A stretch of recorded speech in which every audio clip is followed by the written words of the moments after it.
Hello everyone, welcome to Make Kimchi Not War. And today we're going to be making curtido.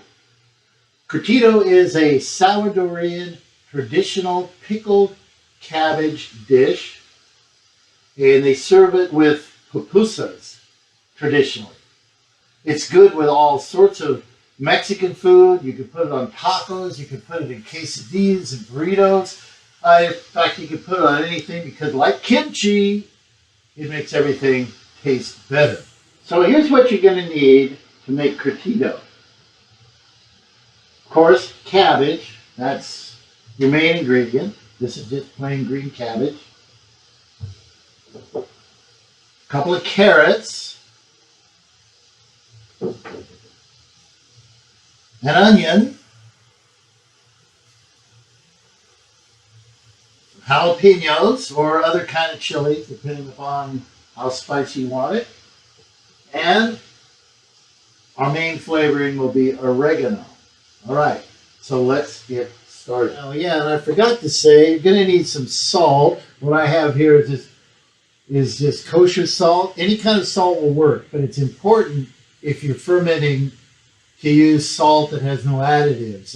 Table salt, for example, has iodine in it. Iodine is in there to kill bacteria. We don't want to kill the bacteria. We want to keep the bacteria alive. We want to encourage the bacteria to grow and make the deliciousness that we're looking for. So get some kind of salt. It could be sea salt. It could be kosher salt, but any kind of salt that doesn't have iodine, non-iodized salt, and also, try to avoid any anti-caking ingredients, any of that kind of weird stuff. So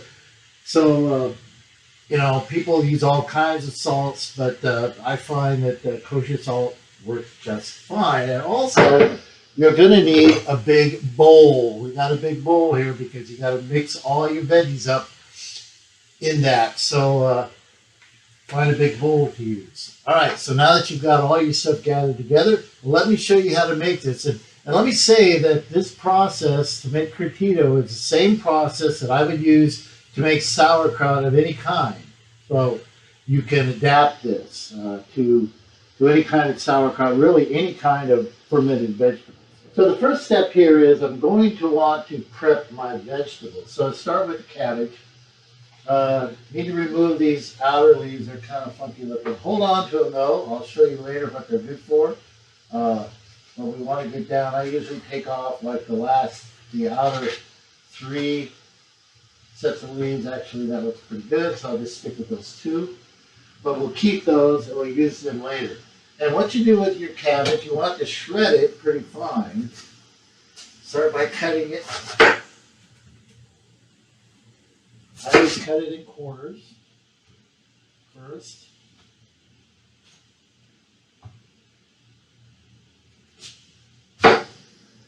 And then look at this here, this core. You want to remove that because that's kind of tough. So I just cut it out. All right. Then you can, I don't know, put that in the compost heap or something. But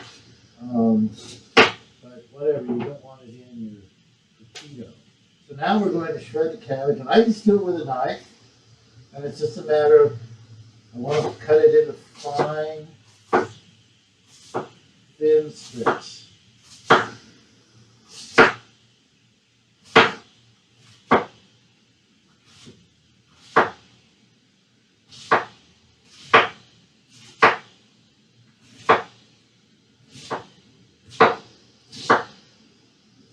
Not exactly rocket science. You just want to cut it into fine shreds like this. And, there we are. So that's the first one, and I'll do the rest the same way. So my cabbage is all shredded up in the bowl. You see I've got it all cut into fine strips. And now we're going to work on our carrots. There's a lot of things you can do with the carrots. You can cut them into juliennes. You could, I don't know, slice them up into half dollars. But I think it makes sense to shred these or to grate these, so I'm going to find my grater. Grate these up. So now my carrots all grated up. Add that to my bowl.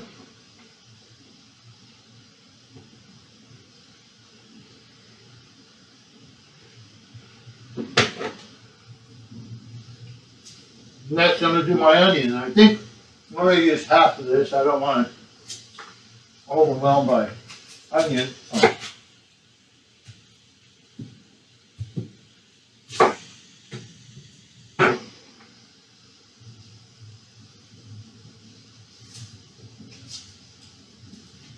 Like in half.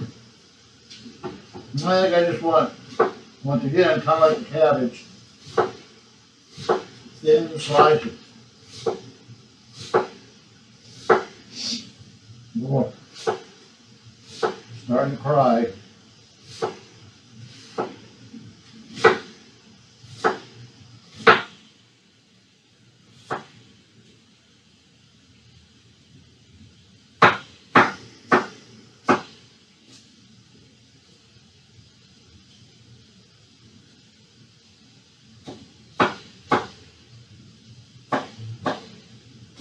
All right.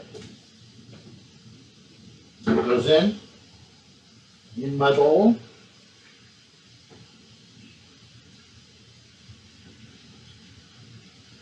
Okay, so there's all my veg.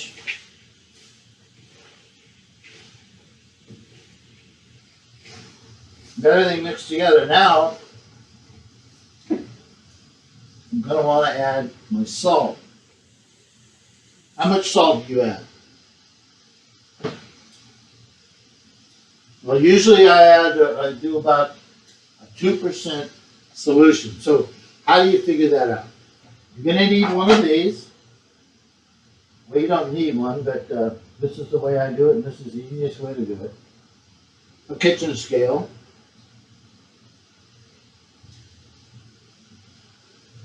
Now I already know how much this weighs, so I can subtract that from the total. And you weigh your veg, and that's 1,383 grams, or 1.38 kilograms. So to make that the figure 2%, I multiply that by 0.02, and that'll give me my 2%. Okay, so 1,385 grams multiplied by 0.02 gives me 27.6 grams. So I'll just do 28 grams. Do it in a separate container. And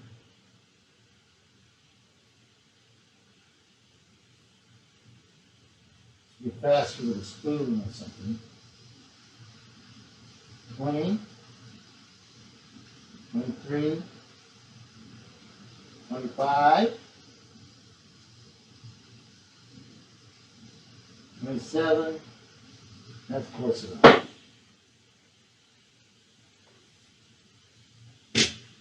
Now I add my salt and my veg. And I'm mixing it in. All right. A bit more. There we go. Continue to mix it in. Now what I want to do here is just sort of stir it in, mix it in, make sure everything's mixed. And I'm sort of massaging the vegetables. And what I'm trying to do here is break down the cell walls, bruise the vegetables so that they release their moisture. This is a self-brining process, so I don't have to add any extra brine. The cabbage and the vegetables will make the brine for me. Now, if that gets a little tiresome for you, you can also do this another way, which is especially helpful if you have a lot of frustrations in your life, a lot of pressure. This is a good way to work off the pressure. That is to use one of these. This is sometimes called a pickle packer or a kraut pounder or a muddler, I think is the official name.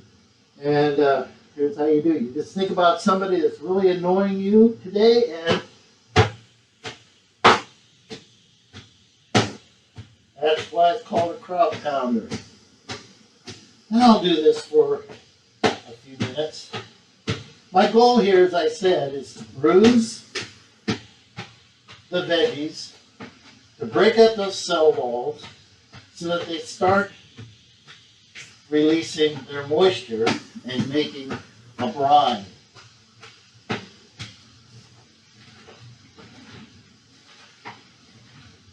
All right, this is looking good. So I've pounded this for about 5 minutes, and you'll notice it's starting to soften up. It's reduced in volume, and what I'll do now is set it aside, let it sit for about a half an hour for the salt to draw more of the liquid out and make that brine. So I'll see you in half an hour.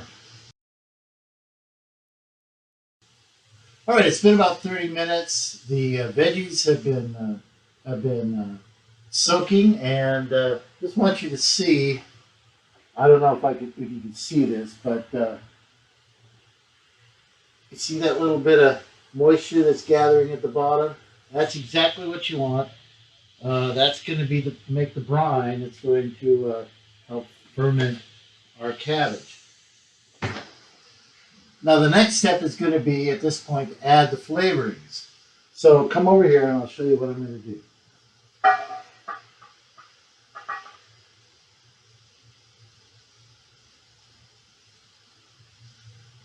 So first of all, I have jalapenos, and I've cut them, in these little wafers and half.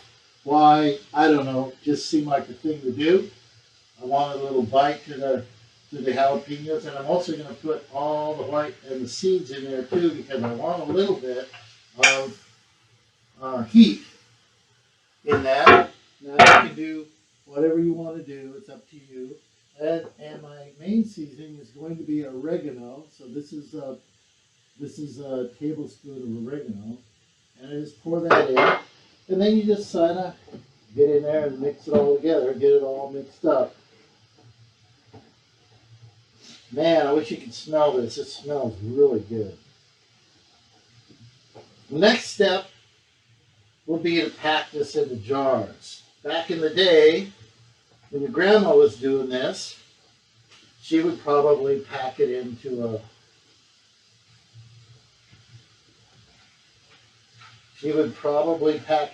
crock or something, but I don't have a crock.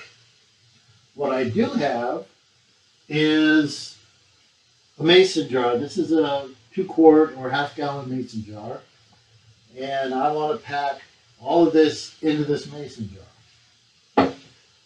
And what you want to do, basically, just grab handfuls of it, put it in there.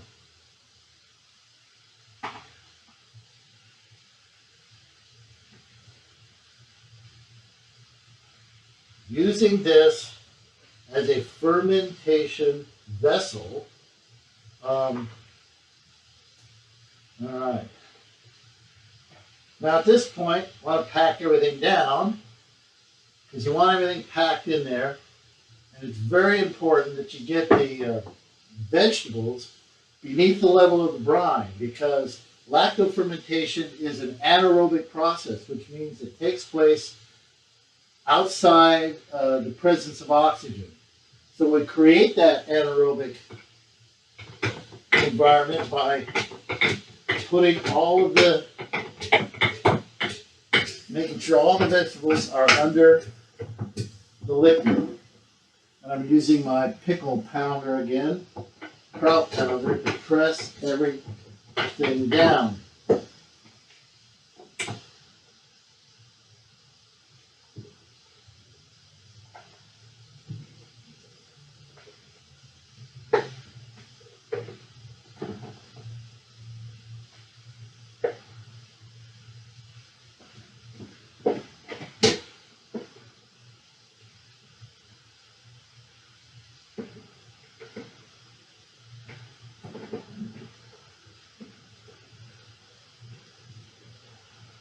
Okay. Press it all down. You may be able to see, I think it's hard to see, but you may be able to see liquid come up right there. And that's what you want. You want to cover all the vegetables. You want to make sure everything is underneath the brine, because that's going to prevent any mold or other nasties from forming. You don't want that.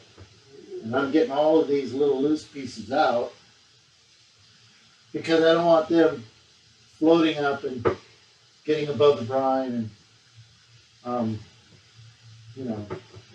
maybe encouraging mold to grow. Now, this is what I got to save these extra pieces of cabbage for. You use these as kind of a cover or a lid, or however you want to look at it, to cover the vegetables and hold them underneath the brine. To do that, I'm going to cut this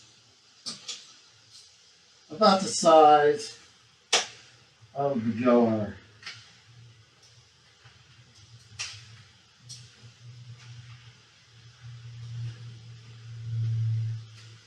Roughly. All right. I'll push that down inside there. Put the second one in. And this just kind of soothes everything down. It keeps any loose bits from floating to the top. Now we've got to keep everything under the brine. So there's a lot of ways you can do that. Some people will take a Ziploc bag filled with water and put in there. But I've got these glass weights that I bought somewhere online, and just put those in there, and those will hold the brine, will hold the vegetables under the brine. Now, right now, you can see it's not that much brine. Everything's not submerged. I don't worry about that too much. I'll put this aside and let it sit for 24 hours or so, and usually by then it'll make more brine.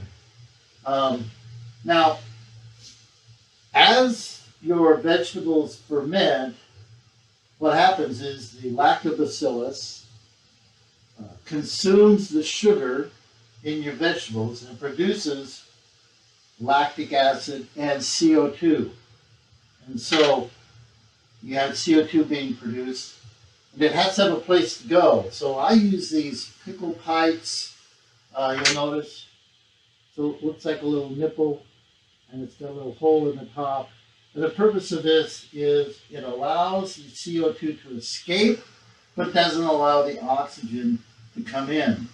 I also use these plastic rings because I found that if you use the steel rings that come with the mason jars, in the presence of salt, they tend to corrode. So now I'll put this in, actually in the back room, and I'll let it set for a week to 10 days. I'll maybe taste it in about a week, try it out, see how it tastes. So it's been about a week, and it's time to try the Curtido. Of course, actually, I already have had this in the refrigerator for about a day because I tasted it yesterday and it tasted fine. But we're going to check it out. I think it's delicious. But you don't have to take my word for it. Let's hear from the official taste tester. I had some last night too. I get to have it again.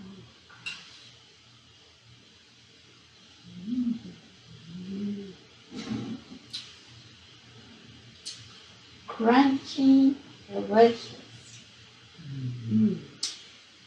Good for the belly. Okay, so there you go, Curtido. It's easy to do. If I can do it, you can do it. So go do it.